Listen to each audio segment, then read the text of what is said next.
During my last broadcast on why lovers fall out of love, there were 6 profound points that stood out. Number 1, we said that love is the most important emotion in a marital space.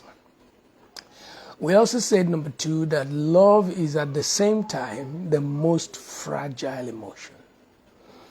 If the most important emotion becomes the most fragile emotion, then I think we need to apply some more intentionality to the emotion of love as we navigate relationship spaces. The next thing we said was that love itself as an emotion should not be the basis for marriage. As important as the emotion of love, the tendency is to make it the primary basis for making relationship choices, the primary basis for even navigating relationship spaces. We said that that should not be the case. It is important, but you shouldn't navigate relationship spaces because you found love. No. You should, as it were, navigate relationship spaces because you found purpose. This is so important. Love then should serve as a pivot. It should serve as a vehicle to a higher goal. That's what the emotion of love should serve, a vehicle to a higher goal. Now, because love is so important, yet so fragile, and we say that a loveless marriage is traumatic, is the worst thing that can happen to a person, then we say that we must build a system. We must build systems, we must build structures to protect and to preserve the emotions of love. We must build systems. We also said, number 5, that one of the most important systems that we must put in place is a clearly defined, mutually accepted vision for our lives, vision for the family, vision for the relationships. Where we are headed must not be in doubt. This is so profound. Then we said further that now, because vision can be broad, can be huge. Sometimes visions last a lifetime. It could be for 30 years, 10 years, 5 years, as the case may be. We said also that we should reduce our vision into a statement so that we can easily grapple with it. We can easily handle it and run with it. But for tonight, I want to say this. Listen, I've realized that as I build up on our last broadcast, I've realized that it is possible to hit the future with precision. Profoundly possible. Now, one of the biggest benefits I have enjoyed in my relationship work is the ability to come to that place where I can act decisively. Number 2, I have come to that place where I can trust the future. Number 3, I've come to that place where I can move into relationships with a certain level of predictability. I found this so profound, such that I can tell what the outcome should be, what the outcome will be, what the outcome ought to be. That kind of predictability is so important, but then it is so important and made so possible because of my understanding of certain basics. For example, I've come to understand in its clearest terms what my needs are. I've come to understand what my desires are. How? Because I've also come to understand my assignment. It makes it easy for me to understand me. I've come to understand me. I've come to understand what switches me off. I've come to understand what switches me on. I've come to understand my life purpose. I've come to clearly picture where I am at, my reality. And I've also been able to picture clearly where I am going to, my ideals, my ideality.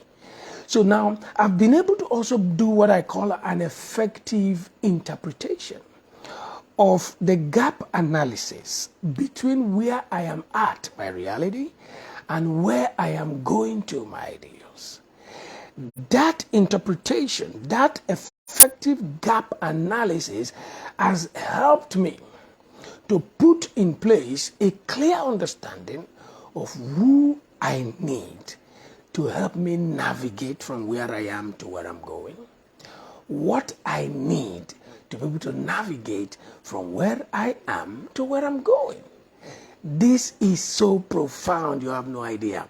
This is so profound that even when I find myself in love with a lady, and trust me, time and again, I find myself deeply in love with people. Now, incidentally, I am a sapiosexual individual. That means I am more attracted to the beauty of the mind than I am attracted to physical beauty. I am easily swayed by intelligence than I am swayed by outward beauty. Now, that does not mean I don't like them beautiful. No, I like them beautiful. But if I have an option between mental beauty and physical beauty, I'm likely to opt for mental beauty. Now, because of that disposition, time and again, I stumble on intelligent, profoundly sound, independent-minded ladies who are go-getters, who are good at what they do. And time and again, I fall deeply in love with these people. It could be mutual, it could be one-sided. But the point I'm trying to make here is that even when I find myself in such emotional upheavals, even when I find myself in such deep emotional outburst, such emotional wave, such butterfly feelings, yet with all that feeling in place, based on certain other parameters, these parameters predicated on where I am, where I'm going, my need assessment of what I need and who I need to be able to take me to my destination. In spite of the feelings, I am able to separate emotions from reason and then be able to come to that place. The reasons are simple. I know that myself and this person, we may not be able to navigate to our destination without frustrating each other. We may not be able to navigate to our destination without becoming a clog in the wheel of our individual progress or our collective interest. Emotions are there, yet I can tell that because of other parameters, I cannot make the best decisions based on that emotions or those emotions without coming to that place where we begin to mess with each one the other. Ladies and gentlemen, with clarity of where you're going, with clarity of purpose, with clarity of vision, with clarity of your life assignment, with clarity of your life purpose, it is so important that in spite of feelings, for me, the focus, the question, when I find myself in situations like that is, do I have the capacity to take this lady to our own destinations? Now, that is on the assumption that she has her own destination clearly defined. Why do I say that? For a lot of people with a lot of insecurities, they are going to be fine that she doesn't even have clearly where she's going. For me, that's not a good indicator. No. Should I tell you why? Listen, I am somebody that is, I prefer that people navigate into the marital spaces when they have discovered themselves, when they have a clear understanding of what their personal identity is. The reason is when you start navigating relationship and space in life with a lady who does not know who she is, who does not know where she's going, who has not even discovered herself. And let's say you have decided that you guys are going north. And then in the course of the relationship, she now gets into a dimension of self-discovery, and she decides that, okay, I've just discovered my life purpose and I'm going south. Excuse me. That can be dangerous. That can be dangerous, especially if she's not the kind of person that is open to reason. If she's the kind of person that is not open to negotiation. If she's the kind of person that insists that it must be where she wants to go to, because for her, no, this is what makes me happy. No, I can't do otherwise. No, I can't take this. No, excuse me. You can understand with me that if that becomes the case, then it will not be long. You start looking for the love you once felt, and you'll be wondering what in the world took them love away. So I'm interested in knowing that she even has a clear-cut destination. I'm not scared that she has clearly a set of plan put in place as it relates to where she's going. After all, it's better that she's clear on where she's going and I'm clear on where I'm going, and then we come together and begin to negotiate. If we're able to reach an understanding and an agreement on where we want to go together collectively, then that, for me, that's fantastic. So like I was saying, it is important to me that it's not just about emotions and love. It is important to me that I have the capacity to take her where she is going. It is important to me that she also has the capacity to bring value on the table that helps me to navigate my way to where I'm going.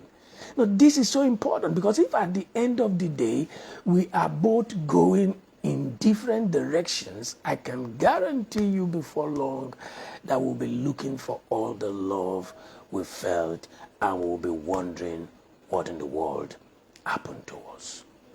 It is so critical that I am the right person for her. You know, one of the things that predominantly features when people are trying to navigate relationship spaces, you always hear them say, I'm going to look for the right person. Oh, for goodness sake, where are the right people? What do I do to find the right person? Excuse me. Relationship dynamics is not just about you finding the right person. Listen, it's important that you are also the right person, because no matter how right the other person is, if you are the wrong person, then we have an issue to deal with. You have to be the right person.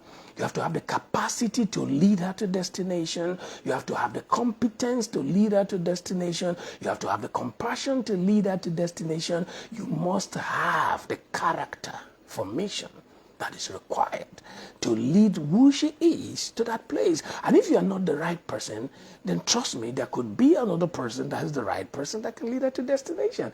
You don't want to get entangled with people and then mess up their future. I don't want to just assume that because she's the right person, I'm the right person for her. No. I can't stand a future where she thinks that I'm her biggest mistake that she ever made. So I want to be intentional. Ladies and gentlemen, this is what clarity of purpose, this is what clarity of identity does, and this is why for me it is so important. If she represents in the negative what I do not need to get to my destination, more than she represents in the positive what I need to get to my destination, no matter how deeply I think I'm feeling emotional love for her, if I truly love her, I want to let her go. I want to release her to go so that I'm not a stumbling block on our way to destiny. I think that many of us do not understand what love means. Love is not about you. More often than not, love is about the other person. Love is beyond emotions and romance. Love is a conscious decision you make. It is a conscious step you take to make sure the other person becomes better with you than before they met you. If people are in your life and meeting you doesn't make them better, That's not love. Well, I want to hope that with the few things that I've shared, I've given you something to think about, and I hope you got value. Thank you so much for being here. I'll see you again very soon. Bye for now.